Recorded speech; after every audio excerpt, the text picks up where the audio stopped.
अब हर बुध, जुमा और इतवार ठीक शाम 5 बजे एक नई वीडियो अपलोड हुआ करेगी इंशाअल्लाह।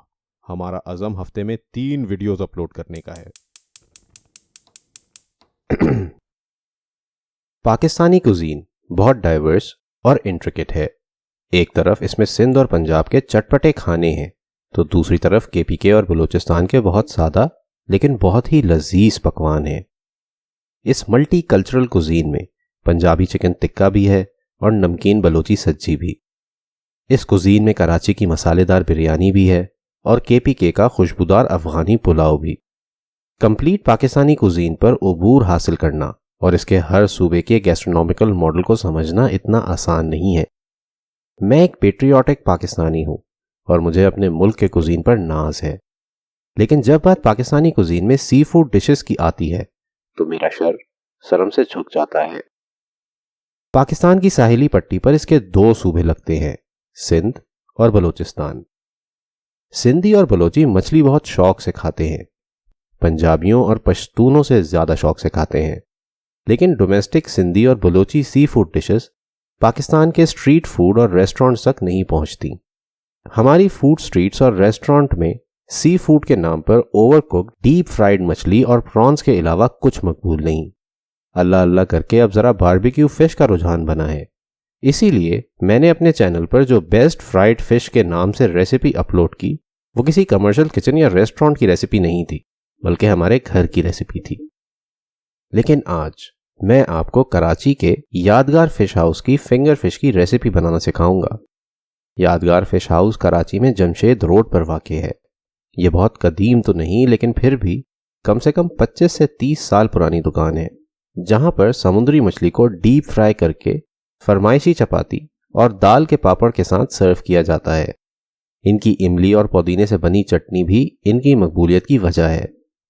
आपको यादगार फिश हाउस पे सुरमई, हीरा और सफ़ेद पापलेट तो मिलेगी, लेकिन क्योंकि ये काफ़ी महंगी मछलियां हैं तो यहाँ आने वाली ज़्यादातर आवाम यहाँ की फिंगर फिश खाने को तरजीह देती है।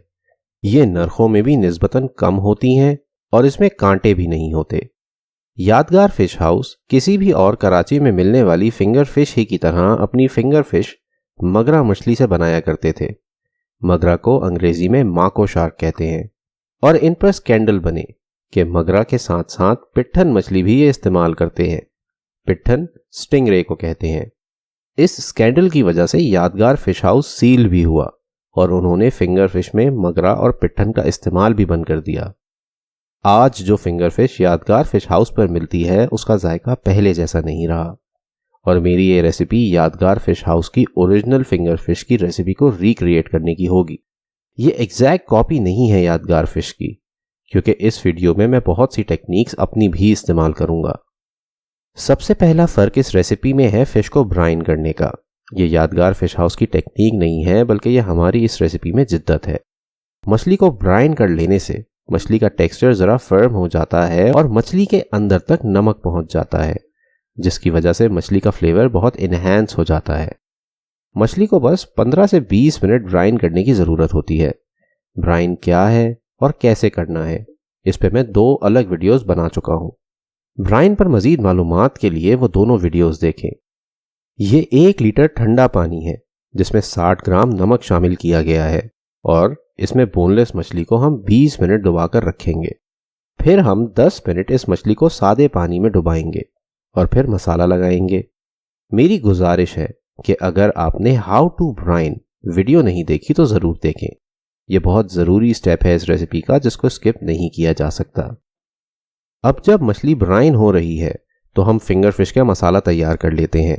एक मिक्सिंग बाउल में 1 टीस्पून साबुत ज़ीरा शामिल करें। ज़ीरे का मस्की फ्लेवर सी फूड के स्ट्रॉन्ग फ्लेवर को बहुत अच्छा कॉम्प्लीमेंट करता है। अब इसमें 2 टीस्पून कुटा हुआ धनिया शामिल करें।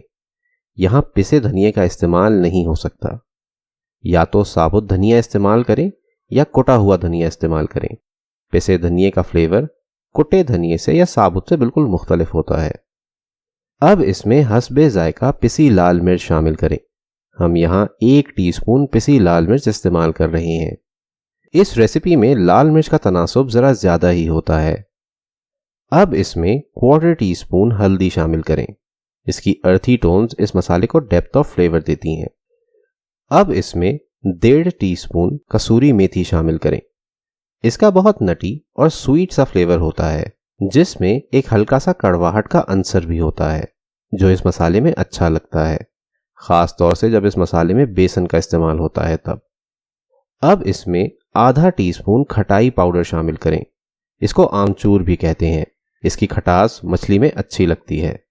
लोग मछली में खटास के लिए नींबू का रस या सिरका का भी इस्तेमाल करते हैं, लेकिन जब मसाले में बेसन शामिल किया जाता है तो खटाई पाउडर ज्यादा बेहतर खटास लाता है मसाले में।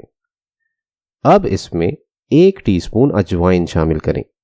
अजवाइन का फ्लेवर फ्राइड फिश में बहुत अच्छा लगता है और तकरीबन हर फ्राइड फिश की रेसिपी में अजवाइन का इस्तेमाल होता ही है। यहाँ तक कि फिश बिरयानी में भी अजवाइन शामिल की जाती है। ये बहुत ज़रूरी इंग्रेडिएंट है इस रेसिपी का, तो इसको ज़रूर इस्तेमाल करें।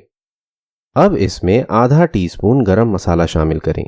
इस गरम मसाले की हिद्दत इस मछली को एक बहुत अच्छी स्पाइसीनेस देती है और फिशी स्मेल को ख़त्म करती है। फिश ऑलरेडी ब्राइंड है, तो अब इस मछली में नमक शामिल करने की ज़रूरत नहीं।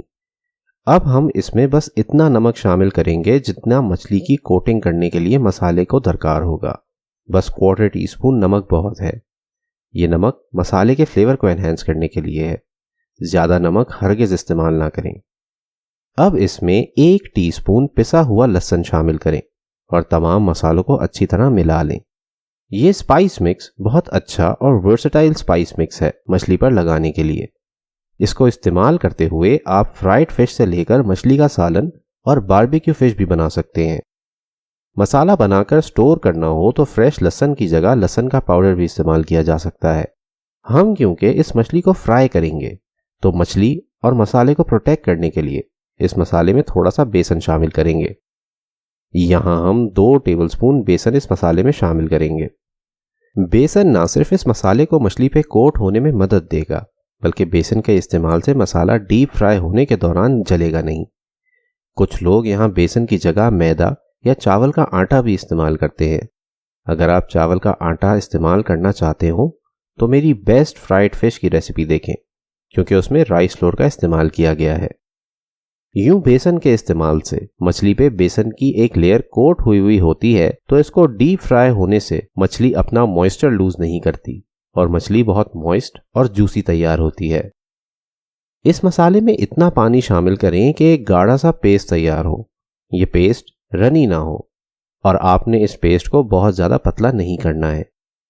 लाहौरी फ्राइड फिश के मसाले की रेसिपी भी इस मसाले से बहुत हद तक मिलती जुलती होती है, लेकिन लाहौरी फ्राइड फिश के मसाले में बेसन का इस्तेमाल ज़्यादा होता है और इसमें बेकिंग सोडा भी शामिल किया जाता है।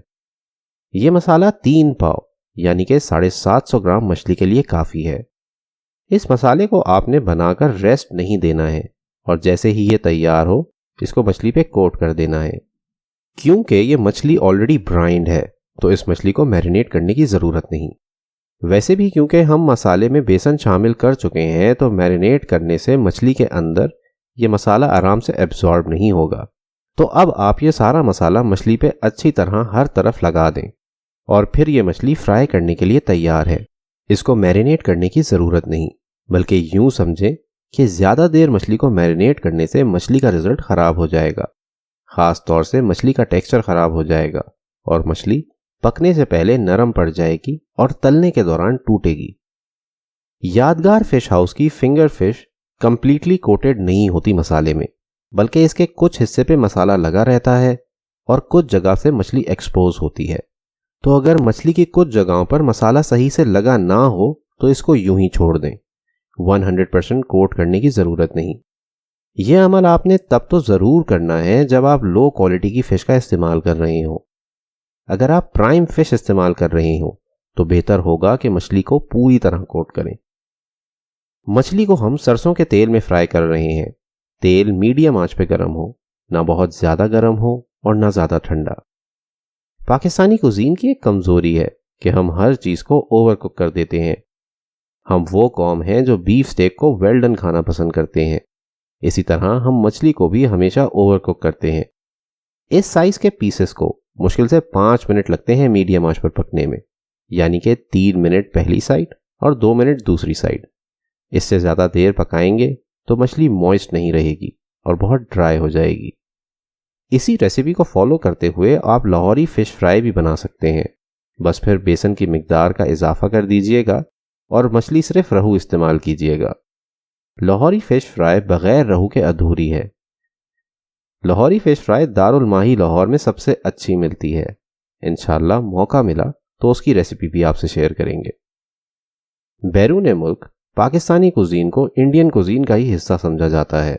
इसमें कुछ सदाकत तो है क्योंकि कुछ अरसा पहले ये दोनों मुल्क एक ही थे, लेकिन लोग ये भूल जाते हैं कि ये दोनों मुल्क अलग क्यों हुए। ये अलग हुए 2 नेशन थ्योरी पर कि अनडिवाइडेड इंडिया में 2 नेशंस रहते हैं जो एक दूसरे से इतने अलग हैं कि इन्हें अलग अलग ममालिक में रहना चाहिए, और यूं इंडिया और पाकिस्तान की बुनियाद रखी गई।